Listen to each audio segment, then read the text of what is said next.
Bonjour, j'espère que vous allez bien. Aujourd'hui, on va voir le contrôleur électronique de la vitesse, donc le ESC, Electronic Speed Controller, qui va nous permettre de contrôler la vitesse du moteur brushless. Donc nous avons vu dans la première partie donc notre drone hexacopter. Dans cette partie-là, donc on va se focaliser sur le contrôleur de la vitesse. Donc à quoi ça sert le contrôleur de la vitesse, quelles sont les entrées et la sortie du contrôleur. Donc le contrôleur, le ESC, donc celui-là, donc il est de 30 ampères. Donc ici, donc le 30A c'est bien 30 ampères. Donc le 30 ampères c'est le courant de la sortie, de la partie puissance.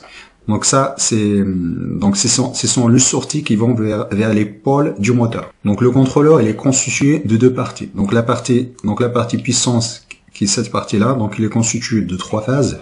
Donc ces trois phases-là vont directement vers le moteur. Donc le courant de la sortie que peut supporter donc le contrôleur, donc le courant nominal, c'est 30 ampères. Donc il peut y aller jusqu'à 40 ampères pendant 10 secondes. Donc il y a un ensemble donc il y a plusieurs types de contrôleurs. Donc là c'est un contrôleur de 30 ampères, mais vous pouvez également trouver du contrôleur de 10 ampères, 20 ampères, 30 ampères, 40 ampères, etc. Donc j'ai mis un lien dans la description, vous pouvez trouver des spécifications, donc des références pour pouvoir trouver d'autres références du contrôleur. Donc ça c'est la première caractéristique, c'est le courant au bord du moteur. Donc la deuxième caractéristique c'est le BEC, Battery Elimination Circuit, c'est un circuit d'élimination de la batterie. Donc le module, donc il a une entrée, donc on a une entrée, donc il y a deux pins, donc il y a le plus et le moins. Donc ça c'est la tension d'alimentation de la partie puissance. Donc on verra dans d'autres vidéos que la partie puissance, donc il est constitué de trois bras, donc trois bras, deux transistors MOSFET. Les trois bras, ils sont alimentés avec une tension. Donc ici, la tension d'alimentation. Donc la tension d'alimentation, ça peut varier du 7 jusqu'à 14 volts. Du coup, donc on peut utiliser, donc ici, donc il y a une spécification ici. Donc on peut utiliser soit deux cellules LiPo, deux cellules LiPo en série, jusqu'à 4 cellules LiPo. Donc on peut également utiliser d'autres types de batteries, donc mais il faut faire attention au nombre de cellules. Donc il y a des cellules qui ont 4,1 volts, par exemple du lithium, donc de lithium-ion. Il y a d'autres cellules qui ont juste 3,7 volts. Donc là, donc le plus important, donc il faut alimenter le module avec une tension d'alimentation. Donc j'ai mis un lien de la description pour les détails qui peuvent varier de 7 volts jusqu'à 14 volts. Donc le 7 volts jusqu'à 14 volts sera directement branché avec le moteur. Donc ici, donc la phase du moteur. Donc ici, il y a trois phases. Donc ensuite, le contrôleur, donc il intègre donc les trois bras du transistor. Donc ensuite, il y a un circuit électronique qui permet de générer trois signaux PWM. Donc ensuite, donc ça c'est la partie alimentation. Donc l'alimentation de la batterie. Donc ensuite, ça va vers le moteur. Donc le BEC. Donc ici, donc le BEC c'est marqué 5 volts, 3 ampères. En fait, le circuit, le BEC, c'est un régulateur. Donc le modèle ESC, donc il intègre un régulateur interne avec une sortie 5 volts, 3 ampères. Donc l'avantage de ça, donc le circuit, donc on l'alimente avec une batterie. Donc on va alimenter le moteur. Donc en même temps, donc on va récupérer les 5 volts. On va récupérer une alimentation 5 volts, 3 ampères. Donc l'alimentation 5 volts, 3 ampères, celui-là, le marron, c'est la masse du 5 volts. Donc le rouge, c'est le plus du 5 volts. Donc ça, c'est la sortie, cette sortie-là du régulateur. Donc on peut utiliser par exemple pour alimenter notre microcontrôleur. C'est-à-dire le module va être alimenté avec une batterie. Donc en même temps, on va récupérer une alimentation supplémentaire qui est de 5 volts qu'on peut utiliser pour la partie commande. Du coup, donc on va récupérer le 5 volts pour alimenter par exemple la carte Arduino. Donc ensuite, ça c'est la sortie. Donc ça c'est le BEC.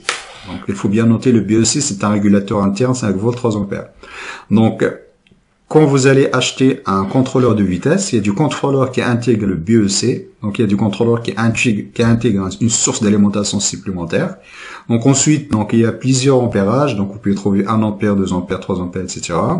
Donc il y a des contrôleurs qui n'intègrent pas le régulateur. C'est-à-dire, vous avez besoin d'une alimentation supplémentaire pour alimenter votre carte Arduino.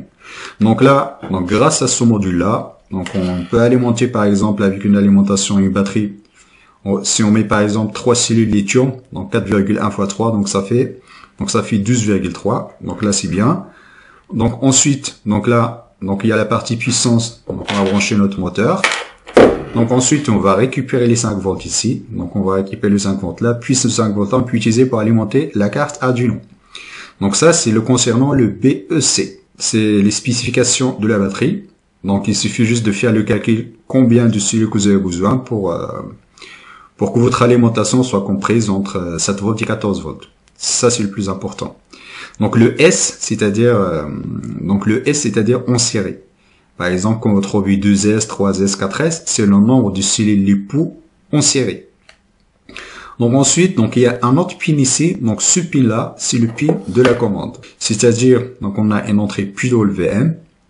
Donc cette entrée PWM là, pour la commande d'un brushless. Donc on verra dans la suite les caractéristiques du brushless. On verra que, en fait, le moteur, on va pas y aller jusqu'à 30 ampères. Donc le moteur, c'est, donc ce module là, il est surdimensionné par rapport au moteur. Donc là, ce qu'il faut retenir, on a qu'un seul pin de la commande. Donc ce pin là, c'est l'entrée. Donc c'est lui qui va générer le PWM de la partie commande. Donc ensuite, ce PWM là, on va générer 3 sorties. Donc c'est une commande décalée. C'est-à-dire, on va générer 3 phases. Donc on va commander une phase à la fois. Le VMC, c'est du 50 ou bien 60 Hz. Donc il faut utiliser un signal avec une fréquence 50 ou bien 60 Hz. Puis avec une durée d'impulsion. Donc la durée d'impulsion, c'est de l'ordre de, je pense, c'est de 0,5 jusqu'à 2 millisecondes. C'est-à-dire, on va pas exploiter donc la pleine dynamique du signal PWM, parce que le 50 Hz, par exemple, ça correspond à 20 millisecondes. Donc nous, donc la vitesse maximale du moteur, c'est-à-dire ça correspond à 2 millisecondes. C'est une largeur d'impulsion de 2 millisecondes, c'est-à-dire on va utiliser que 10% de la largeur d'impulsion. Donc on va avoir une période de 20 millisecondes, mais on va utiliser que 2 millisecondes. C'est-à-dire on va varier notre rapport cyclique de 0, ça correspond à une vitesse minimale. Donc c'est 0,5. Ensuite, 2 millisecondes, ça correspond à 100% de la vitesse. Donc voilà, par exemple, si on va utiliser par exemple une alimentation de 10 volts, si on va utiliser une alimentation de 10 volts, donc en pleine vitesse, on va avoir 1/10 de 10 volts, ça correspond à 1 volt. C'est-à-dire notre moteur, donc la valeur moyenne ici, donc ça va être 1 volt. Donc là, donc je viens de découvrir en fait ces modules-là, donc ils sont limités, donc il y a une limitation. Donc le problème, on peut pas changer par exemple le sens de rotation du moteur.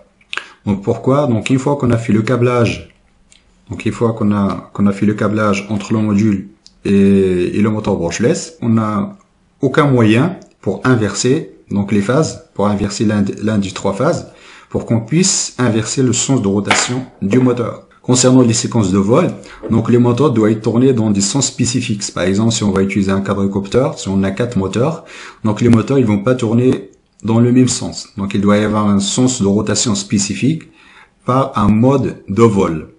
Donc là, ça va être une contrainte. Donc j'essaie de trouver une solution.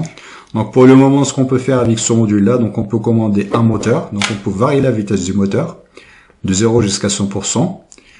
Donc le moteur, donc avec une sortie courant qui peut aller jusqu'à 30 ampères. Donc ensuite, en utilisant le signal PWM. Donc en revanche, donc on n'a pas la main sur la variation du sens de rotation.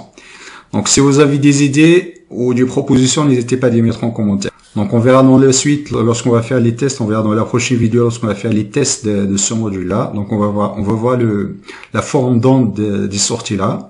Donc on verra, c'est comme la commande d'un onduleur. En fait, ce modèle-là, c'est exactement, donc la partie puissance de ce modèle, c'est exactement comme un onduleur triphasé. Donc on a 3 phases, donc il y a 3 bras, et chaque bras, donc il y a 2 transistors. Donc c'est-à-dire on a 6 signaux de commande, donc il y a 2 commandes qui sont complémentaires.